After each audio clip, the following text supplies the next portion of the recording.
Hello guys, आज चाहिँ म कतारको सुकुवाकिब भन्ने ठाउँमा आइरहेको छु। देख्न सक्नुहुन्छ यहाँ चाहिँ एउटा पार्क छ हैन, एकदमै राम्रो। यहाँ तपाईहरु घुम्न आउन सक्नुहुन्छ। यता चाहिँ गाडी गइरहेको छ। म चाहिँ अहिले सुकुवाकिबमा हस्पिटलमा मेरो डेन्टलको समस्या भएर चाहिँ आएको थिएँ। तपाईहरु पनि आउन सक्नुहुन्छ। साथै म के भन्न चाहन्छु भने नि मलाई चाहिँ के कुरै आएन।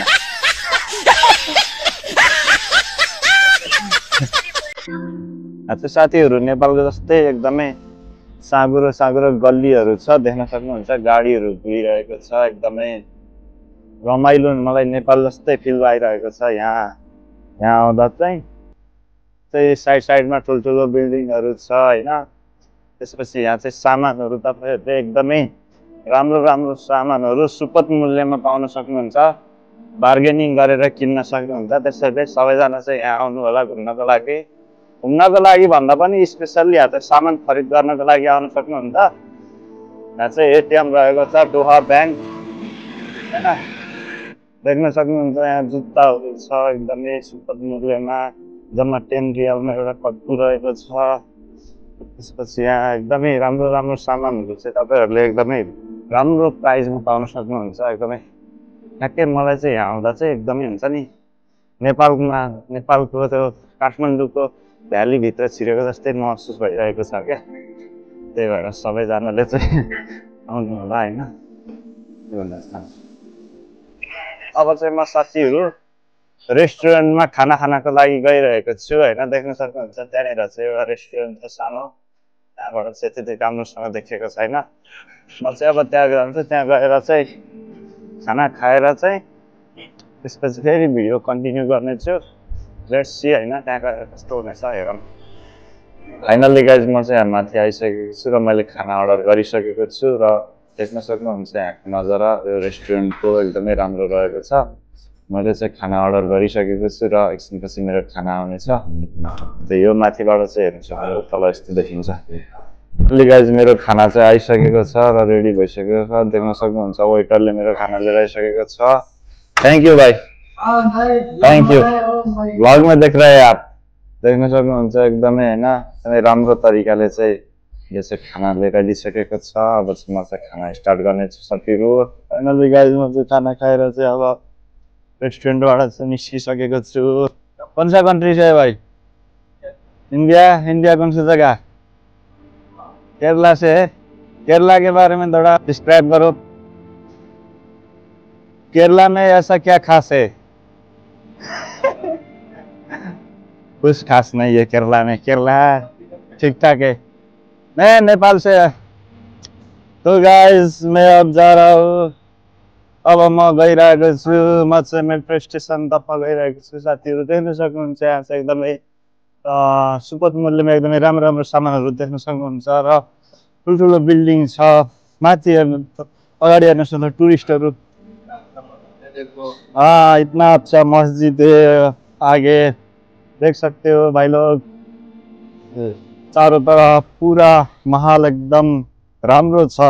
म चाहिँ हिन्दी र नेपाली मिक्स गरेर बोलिरहेको छु। यहाँ देख्न सक्नुहुन्छ एकदमै राम्रो राम्रो राम्रो लेडिजहरुको कपडाहरु रहेको छ।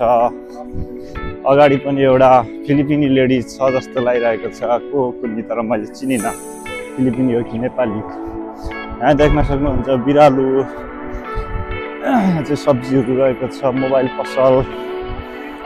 साथीहरु म चाहिँ अब चाहिँ यहाँ कबेन सुप भन्ने ठाउँ, कतारको कबेन सुप भन्ने ठाउँमा छु र म चाहिँ अब चाहिँ पैसा पठाउनको लागि चाहिँ ब्याङ्कमा जान लागिरहेको छु। डोहा एक्सचेन्जमा त्यहाँ सामने देख्न सक्नुहुन्छ अगाडि चाहिँ ब्याङ्क रहेको छ र त्यहाँ गएर चाहिँ म चाहिँ मेरो कतारी रियाललाई चाहिँ मेरो नेपाली ब्याङ्क एकाउन्ट खातामा चाहिँ पठाउने छु।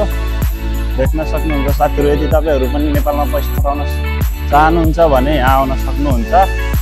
एकदमै सजिलो तरिकाबाट चाहिँ हामीले पैसा पठाउन सकिन्छ। त्यसैले सबैजना आउनु होला। कबेन सुपको चाहिँ यो ठाउँमा आएर चाहिँ तपाईहरुले पैसा पठाउन सक्नुहुन्छ। एक्सचेन्ज भनेर लेखेको छ, यहाँनिर आउन सक्नुहुन्छ। पैसा हालिसकेको छु यहाँबाट चाहिँ हैन। तपाईहरु पनि यहाँ आउन सक्नुहुन्छ। एकदमै फास्ट, एकदमै छिटो, एकदमै छरितो तरिकाले हुन्छ। म चाहिँ यहाँ कतारको यो मेट्रो स्टेसनतर्फ गइरहेको छु। अन्डरग्राउन्डमा मेट्रो स्टेसन रहेको छ, एकदमै जमिन मुनि रेल कुद्ने छ। तपाईँहरू देख्न सक्नुहुन्छ। यदि यहाँ सुकुवा केभ, कतारको सुकुवा केभ भन्ने ठाउँमा आउनुभएको छ भने यो मेट्रो स्टेसन आउन नभुल्नु होला। एकदमै बवाल छ, अन्डरग्राउन्ड पुरै जमिन मुनि रेल गुड्छ। हाम्रो देशमा पनि खास यस्तो भएको भए एकदमै ठिक हुन्थ्यो होला, तर के गर्ने, हाम्रो देशको सरकार राम्रो छैन, त्यसै कारणले यस्तो बनाउन सकिँदैन। हेर्न सक्नुहुन्छ यहाँनिर चाहिँ साइडमा यो मस्जिद छ र यहाँ तल चाहिँ एकदमै खतरा तरिकाले चाहिँ मेट्रो गुड्छ होइन। म चाहिँ तपाईँहरूलाई म देखाउन गइरहेको छु। यो चाहिँ मेट्रो स्टेसन हो। यो चाहिँ तल ठ्याक्कै अन्डरग्राउन्ड देख्न सक्नुहुन्छ। अटोमेटिकली दरवाजा खुलिसकेको छ र यहाँ चाहिँ सेक्युरिटी गार्डहरू बसिरहेको छ। हेर्न सक्नुहुन्छ। अब चाहिँ म चाहिँ तल जानेछु। कस्तो दामी भ्यू छ यार। यस्तो ठाउँमा आउन नभुल्नु होला साथीहरू, सबैजना आउनु होला यस्तो बवाल ठाउँमा होइन। एकदमै राम्रो छ। म चाहिँ छिटो जानेछु किनकि म चाहिँ अलोखरा जानुपर्ने हुन्छ। यहाँबाट चाहिँ यहाँसम्म देख्न सक्नुहुन्छ सुनचाँदी पसल पनि रहेको छ। यहाँ मान्छेहरू भागिरहेको छ किनकि मेट्रो छुट्छ कि भनेर मान्छेहरू भागिरहेको छ। यहाँ चाहिँ म अब आफ्नो मेट्रोको कार्ड हालेर चाहिँ चेक गर्नेछु कि मेरो मेट्रो कार्डमा चाहिँ कति ब्यालेन्स रहेको छ। ओके, म चाहिँ सेक्युरिटी आएको छ। भ्लग देख्न सक्नुहुन्छ साथीहरू। यहाँबाट चाहिँ यसरी कार्ड यस्तो स्वाइप गरेपछि चाहिँ यो दरवाजा यो रास्ता खुल्नेछ र हामी चाहिँ त्यसरी जान सकिन्छ। मेरो चाहिँ मेट्रो छुट्न लागिसक्यो होला। म चाहिँ छिटो जानुपर्ने हुन्छ साथीहरू, त्यसै कारणले म चाहिँ एकदमै हतारमा रहेको छु। देख्न सक्नुहुन्छ एकदमै राम्रो ठाउँ छ। उताबाट मान्छेहरू आइरहेको छ। अब चाहिँ म यहाँबाट तल झर्न लागिरहेको छु। यहाँ चाहिँ फेरि एकदमै मुदिर ब्लगहरू धेरै रहेको छन्। देख्न सक्नुहुन्छ साथीहरू। यो चाहिँ मेट्रोभित्रको नजारा हो। मेरो मोबाइलको ब्याट्री लो भएको कारणले चाहिँ मैले चाहिँ यो पहिलाको भिडियो हाल्नु परेको छ र मेरो अन्डरग्राउन्डको भिडियो चाहिँ मैले देखाउन पाइनँ, त्यसको लागि सरी। सबैजनाले यो भिडियोलाई हेरिदिनु भएकोमा धेरै धेरै धन्यवाद। प्लिज च्यानललाई सब्सक्राइब गरिदिनु होला साथीहरू। धन्यवाद। जय नेपाल।